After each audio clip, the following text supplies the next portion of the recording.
Hello friends, this is Jyoti Yadav. Welcomes you all in my YouTube channel. आज की जो हमारी वीडियो है वो है BLI 225 कम्युनिकेशन स्किल्स BLI 225। ये जो प्रीवियस ईयर की जो सीरीज चल रही है उसी का एक पार्ट है। तो इससे पहले भी 2-3 वीडियो आ चुकी हैं प्रीवियस ईयर वाली, वो आप चेक कर लेना जो BLI 225 की हैं। ऐसे ही और सारे सब्जेक्ट्स की भी प्रीवियस ईयर की वीडियोस आई हुई हैं चैनल पे, वो भी आप चेक कर सकते हो। तो ये वाली जो वीडियो है वो मैं फिर से आपको बता देती हूँ। ये कम्युनिकेशन स्किल्स वाला जो BLI 225 है उसकी वीडियो है। और ये जो हम क्वेश्चन पेपर आज डिस्कस करने जा रहे हैं ये है जून 2017 का, जून 2017 का पेपर हम डिस्कस करने जा रहे हैं। और सबसे पहले उस पर नोट है आंसर ऑल क्वेश्चंस। और जो हमारे एग्जाम होते हैं उनके अंदर 3 नोट होते हैं कि आपको इस 2 पार्ट में डिवाइड है, ऐसे है वैसे है, वो सब समझाया जाता है। इसमें सिंपल सा छोटा सा नोट दिया हुआ है, आंसर ऑल क्वेश्चंस। जितने भी क्वेश्चन दिए हुए हैं उनका सबका जवाब आपको देना है। फर्स्ट क्वेश्चन है वो हमेशा पैसेज का होता है और ये आपको मार्क्स गेट करने में या फिर बोलूं कि मार्क्स स्कोर करने में, स्कोरिंग जो टॉपिक है वो है। तो जो ये पैसेज है ये हर साल आते हैं और पैसेज बिल्कुल इजी आते हैं। अगर आप एक बार इसे ध्यान से पढ़ लोगे तो सारे आंसर्स के जवाब आप फटाफट से दे दोगे। तो जो इसमें 2017 वाले में जो पैसेज आया है वो कम्युनिकेशन स्किल्स के ऊपर ही है कि कौन कौन सी स्किल आपके अंदर होनी चाहिए जिससे आप अपने कलीग्स के साथ, अपने फ्रेंड्स के साथ फॉर्मल बिहेव कैसे करें या फिर इनफॉर्मल बिहेव कैसे करें, वो सब इसमें दिया हुआ है। तो वो मैं आपको अभी दिखा देती हूँ। उसके बाद उसके क्वेश्चन हैं। तो सबसे पहले आप इसको पैसेज को रीड कर लेंगे, फिर हम क्वेश्चन डिस्कस करते हैं। इसमें जो दिया हुआ है कि गुड कम्युनिकेशन स्किल क्या है, वर्क प्लेस पे कलीग्स के साथ कैसे बिहेव करना है जिससे आप इम्प्रेसिव लगो, पॉजिटिव एटीट्यूड क्या है, इंटरपर्सनल स्किल है वो क्या है ना, कि दूसरे इंसान के दिमाग में क्या चल रहा है वो सब। ये पूरा सिर्फ उसी के ऊपर है। जो हमारा मेन टॉपिक जो है, मतलब जो हमारा सब्जेक्ट है वही इसके अंदर दिया हुआ है। हमारा सब्जेक्ट भी तो कम्युनिकेशन स्किल है और जो हमारा पैसेज है वो भी कम्युनिकेशन स्किल पे है। तो सिंपल सा है, आप एक बार रीड करोगे बिल्कुल समझ जाओगे। कोई इसमें ऐसा हार्ड वर्ड दिया ही नहीं हुआ है। बिल्कुल इजी लैंग्वेज में ये पैसेज हमेशा ऐसे ही आता है, हमेशा इजी लैंग्वेज में पैसेज आता है, कोई ऐसे डिफिकल्ट वर्ड आते नहीं हैं। अब हम आते हैं इसके क्वेश्चन आंसर्स पे। जो पहले 5 क्वेश्चन हैं वो हैं ट्रू और फॉल्स के। ये इतने इजी क्वेश्चंस हैं, मैं आपको एक बार बता देती हूँ। देखो, जो पहले 5 हैं वो ट्रू और फॉल्स, बस उसमें कुछ भी नहीं लिखना। ट्रू है तो लाइन, अगर स्टेटमेंट जो ट्रू है उसके सामने ट्रू लिखना है, फॉल्स है तो फॉल्स लिखना है। फर्स्ट क्वेश्चन है इसमें ट्रू फॉल्स वाला, your attitude has no effect on your interpersonal skills. इसमें बोला है कि जो आपका एटीट्यूड है उसका कोई असर नहीं पड़ता आपके इंटरपर्सनल स्किल्स पे। तो ये बात तो बिल्कुल गलत है। हमने पैसेज नहीं पढ़ा फिर भी हम इसका जवाब दे सकते हैं, ये बात तो बिल्कुल गलत है। तो इसमें क्या आएगा? फॉल्स आएगा। सेकंड क्वेश्चन हमारे पास है वो भी ट्रू फॉल्स वाला। जैसे मैंने बताया कि पहले जो 5 क्वेश्चन है वो पांचों ट्रू फॉल्स वाले हैं। तो जो सेकंड है वो है one should be open to other views point. I repeat, one should be open to other view points. ये बात सही है, तो हम इसमें क्या लिखेंगे? ट्रू। थर्ड है हमारे पास it is important to stand up for one's belief. तो ये बात भी सही है। देखो, ये मैंने पैसेज अभी रीड नहीं किया है, मैंने सिर्फ इसका ओवरव्यू जो बोलते हैं ना ऊपर ऊपर से पढ़ना, मैंने वो पढ़ा है और ये मैं अपने दिमाग से ही मतलब इसको ट्रू और फॉल्स बता रही हूँ। तो अगर आप ध्यान से ना भी पढ़ें तो भी आप इसका जवाब दे सकते हो, लेकिन मैं ऐसा बोलूंगी नहीं आपको क्योंकि आपका एग्जाम है। ये आपको मार्क्स स्कोरिंग, जो मतलब स्कोरिंग टॉपिक है ये आपका, तो आपको अच्छे से रीड करना है वहां पे, तभी आंसर देना है। Next we have it is important to stand up for one's belief. अच्छा, ये हो गया, ये ट्रू था। In a globalised work environment one can get away with poor etiquette. तो ये क्या है? ट्रू है।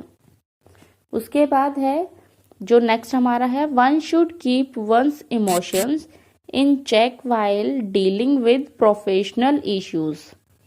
तो इसमें क्या आएगा, फॉल्स। तो जो हमारे ट्रू फॉल्स थे वो 5 से ये खत्म हो गए हैं। उसके बाद उसका बी पार्ट शुरू होता है, पैसेज का बी पार्ट।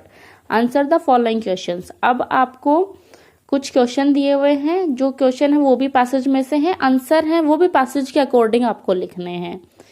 या तो आप अपने वर्ड्स में लिख सकते हो, या फिर कोई लाइन आपको ऐसी मिल जाती है जो सेम आंसर है, तो वो आप लाइन भी वहां लिख सकते हो पैसेज वाली। तो अब बी पार्ट स्टार्ट करते हैं हम। फर्स्ट क्वेश्चन है, if there is a conflict in your work place, what is the first thing you will do to resolve it.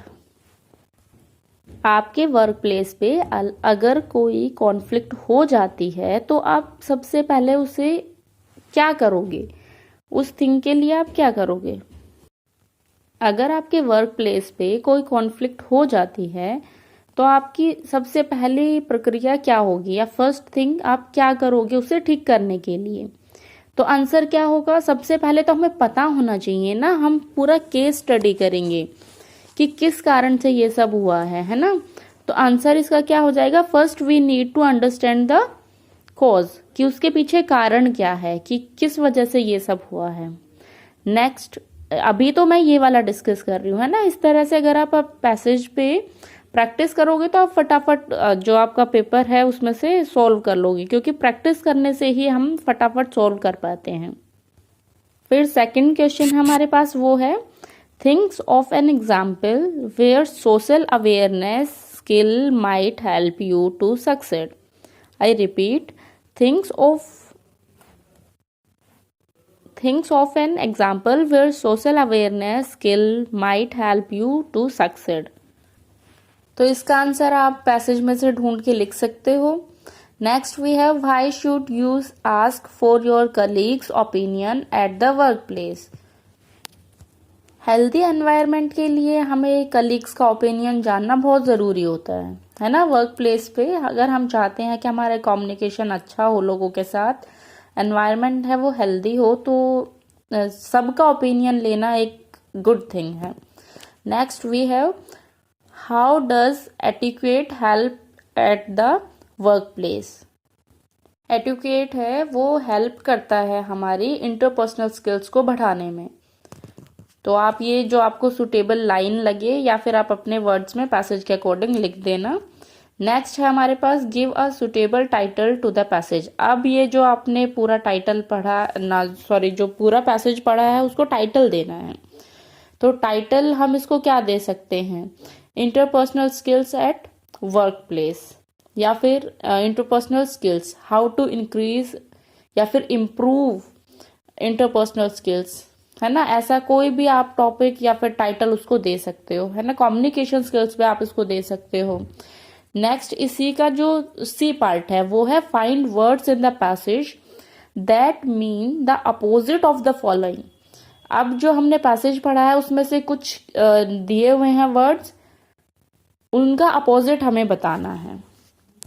And the words are very easy, आप बिना passage के भी आप अपने हिसाब से इसको कर सकते हो। मतलब ये इतने इजी वर्ड्स हैं कि आप इनके बिना पैसेज में देखे भी आप इसके आंसर लिख सकते हो। फिर भी जो पैसेज में हमने रीड किया है वही वाले वर्ड्स हमें लिखने हैं। फर्स्ट है हमारे पास एक्सक्लूडिंग। एक्सक्लूडिंग का अपोजिट सबको पता है, इंक्लूडिंग होता है ना। फिर उसके बाद जो हमारा सेकंड है पैसिवली, पैसिवली का actively. Exclusive, inclusive. Similarly, sorry similar, different. अगर सिमिलरली होता तो डिफरेंटली हो जाता। Fail, success. ये इतने इजी वर्ड्स आते हैं, और ऐसा नहीं कि सिर्फ इसी में, हम हर बार इतने ही इजी वर्ड्स आते हैं।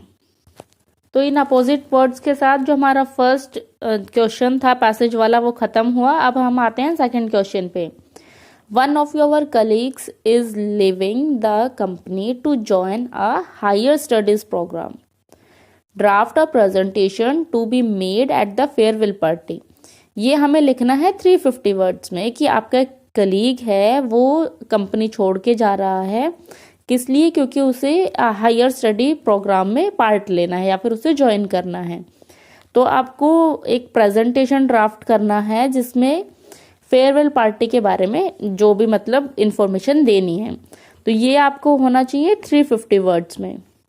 ये प्रेजेंटेशन आपको उस तरह से बनानी है जैसे हम फेयरवेल स्पीच नहीं लिखते हैं, उस तरीके से आपको स्पीच लिखनी है कि सबको वेलकम करना, उन्होंने कब ज्वाइन किया, आप जा रहे हो, हमें बुरा लग रहा है पर हम आपके सक्सेस के लिए बहुत ज़्यादा खुश हैं। ऐसे हम फेयरवेल जो हमारी स्पीच होती है उसमें लिखते हैं, वही प्रेजेंटेशन आपको लिखनी है, बस और कुछ नहीं है। सिंपल सी प्रेजेंटेशन इन 350 वर्ड्स आपको लिखना है। After that we have third question which is a letter. Write a letter to the education write a letter to the education secretary overhiring the necessity for the all schools to have the adequate library facilities।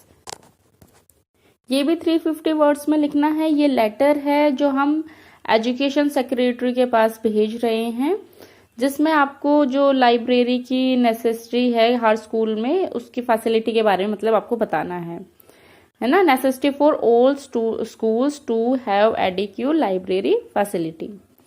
तो ये letter है, ये भी 350 words में लिखना है, आप लिख सकते हो। फॉर्मल लेटर है ये। फॉर्मल लेटर लिखने का एक तरीका होता है, इनफॉर्मल लेटर लिखने का भी एक तरीका होता है ना। तो वो आप पढ़ लेना, आपकी बुक में ये सारी चीजें दी हुई हैं, तो आप एक बार ना ओवरव्यू जरूर लेके जाना। ग्रामर जो आती है वो बहुत ही इजी आती है, तो जो आप अभी तक आपने ग्रामर पढ़ी है उसी से काम चल जाएगा। अगर थोड़ा बहुत आप मतलब रिवीजन भी कर जाएंगे तो भी आपका काम बन जाएगा। बस ये पैसेज, टेंस और वर्ब वगैरह ये सब आप पढ़ जाएंगे तो वही इनफ है, उन्हीं में से आता है और क्वेश्चंस भी इजी आते हैं। तो लेटर के बाद जो हमारा फोर्थ क्वेश्चन है वो है change the following into the passive voice. उसके जो आपको सेंटेंस दिए हुए हैं उनको पैसिव वॉइस में चेंज करना है। तो ये भी मैं आपके साथ एक बार डिस्कस कर देती हूँ। और वीडियो के लास्ट में, जो वीडियो के लास्ट तक बना रहेगा उसके लिए ये एक बोनस पॉइंट होगा कि जो लेटर है और जो प्रेजेंटेशन है उसकी मैं लास्ट में एक फोटो डाल दूंगी, लास्ट में फोटो लगा दूंगी, वहां से आप एक बार रेफरेंस के लिए आप उसे देख सकते हो, वरना आप अपने हिसाब से भी लिख सकते हो। तो अब हम आते हैं हमारे फोर्थ वाले क्वेश्चन पे जो कि है पैसिव वॉइस। पैसिव वॉइस में हमें 5 सेंटेंस दिए हुए हैं, उनको हमें चेंज करना है। एक्टिव वॉइस में दिए हुए हैं, उसको हमें पैसिव वॉइस में चेंज करना है। तो फर्स्ट जो हमारा है वो है Sachin Tendulkar has scored many sixes in his career. तो इसको पैसिव वॉइस में चेंज करना है, तो इसको चेंज करने के बाद जो आंसर होगा वो होगा many sixes have been scored by Sachin Tendulkar in his career. तो जो हैज था वो हैव बीन में चेंज हो गया है ना। और जो सब्जेक्ट था जैसे सचिन तेंदुलकर, उसमें स्टार्टिंग में लिखा हुआ था वो ऑब्जेक्ट में चेंज हो गया है, बाय लग गया है। तो ये सब चीजें पैसिव वॉइस में हो जाती हैं। जो एक्टिव वॉइस को पैसिव वॉइस में हम चेंज करते हैं, तो ये सब जो बदलाव हैं वो आते हैं। उसके बाद हमारा बी पार्ट है वो America made use of the first atomic bomb. It's passive form is the first atomic bomb was made used by America. ठीक है, जैसे मेड है वो हमारी सेकंड जो हमारी वर्ब की फॉर्म है, तो यहाँ पे वॉज का यूज हो गया है। इसका ना ये जो एक्टिव वॉइस, अगर एक्टिव वॉइस पैसिव वॉइस आप पढ़ना चाहते हो तो मैं इसको एक और अलग वीडियो में डिस्कस कर दूंगी। अभी हम सिर्फ जो प्रीवियस ईयर का डिस्कस कर रहे हैं, मैं सिर्फ यही वाले आपको बताऊंगी। अगर आपको पढ़ना है तो मैं एक और वीडियो बना दूंगी इसके ऊपर, वहां से आप पढ़ सकते हो। Next we have third part which is exercise can prevent many diseases. तो इसका पैसिव फॉर्म होगा many diseases can be prevented by exercise. उसके बाद है nature gives us many teasers. जो नेचर है वो हमें बहुत सारे टीजर्स देता है। Many teasers are given by nature to us. Fifth हमारे पास है वो है we must not disobey the law. इसका पैसिव फॉर्म हो जाएगा the law must not be disobeyed by us. इसमें जो मस्ट है वो मॉडल है, तो हमने जो अब इसमें चेंज किया है वो क्या हो गया, the law must not be disobeyed by us. ये हमारे जो पैसिव फॉर्म के 5 स्टेटमेंट या फिर सेंटेंस दिए हुए थे ये हो गए हैं कंप्लीट। अब हम इसके बाद आते हैं 5th क्वेश्चन पे, which is also last question of this series या last question of today's video. तो इसमें जो दिया हुआ है, complete the following with the appropriate form of the verb given in the brackets. आपको कुछ लाइंस दी हुई हैं, उसमें कुछ एक ब्लैंक दिया हुआ है और उस ब्लैंक के साइड में एक वर्ब दी हुई है ब्रैकेट के अंदर। अब आपको पूरी लाइन रीड करनी है और उस हिसाब से जो ब्रैकेट में आपको वर्ब दी है उसकी कौन सी फॉर्म ब्लैंक में आएगी वो आपको फिल करके वहां लिखनी है। तो फर्स्ट जो इसके अंदर है वो लाइन है, every year he dash, bracket में host a grand party for family and friends. तो ये जो है ये हमारा है अ सिंपल सेंटेंस। तो इसमें क्या आएगा, होस्ट एस लगेगा, होस्ट के साथ s. Every year he hosts a grand party for family and friends. Second we have although I dash try very hard I lost.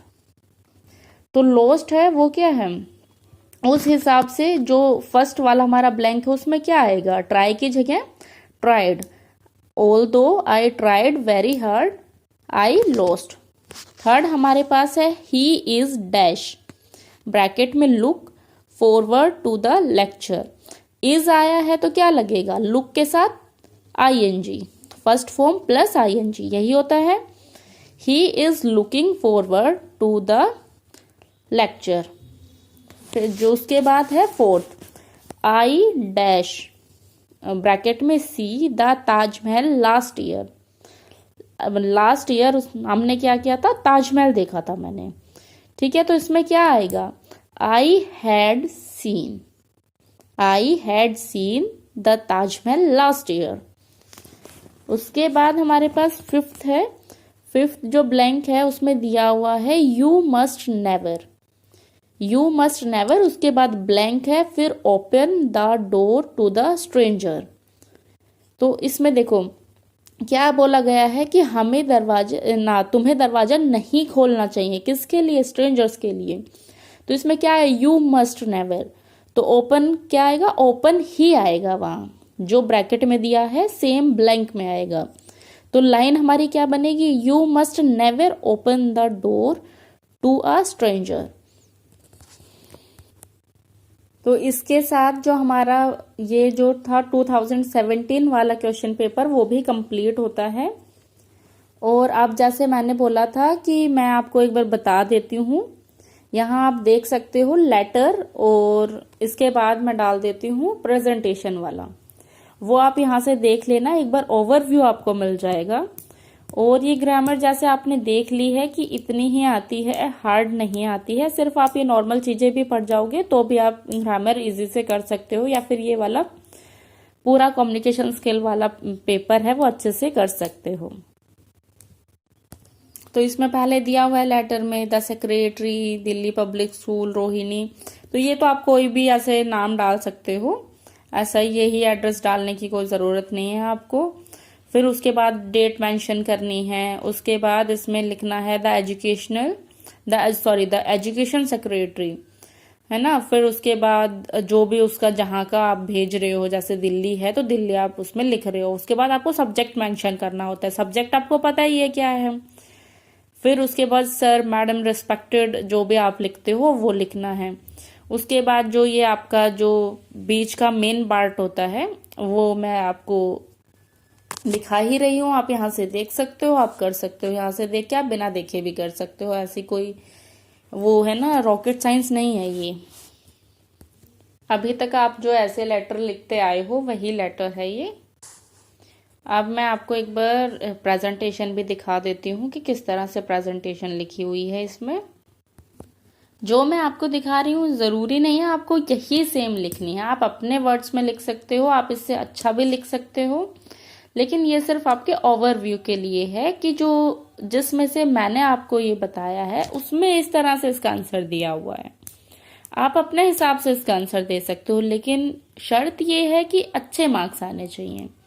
और अगर आप अच्छे से लिखोगे तो अच्छे मार्क्स भी आएंगे। थोड़ी सी प्रैक्टिस भी ज़रूरी है, उसके बाद तो आप कर ही लोगे। कम्युनिकेशन स्किल तो वो है ना जो आप अभी तक आप सीखते आ रहे हो, वही इंग्लिश इसके अंदर यूज़ हुई है, वही कम्युनिकेशन स्किल के तरीके इसमें यूज़ हुए हैं, और कुछ भी नहीं है। और बाकी अगर ऐसी ही और वीडियोस देखनी है तो आप मेरे चैनल को सब्सक्राइब कर लीजिए। अगर मेरी वीडियो आपको पसंद आई है तो वीडियो को लाइक कर दीजिए। मिलते हैं नेक्स्ट वीडियो में। Bye bye.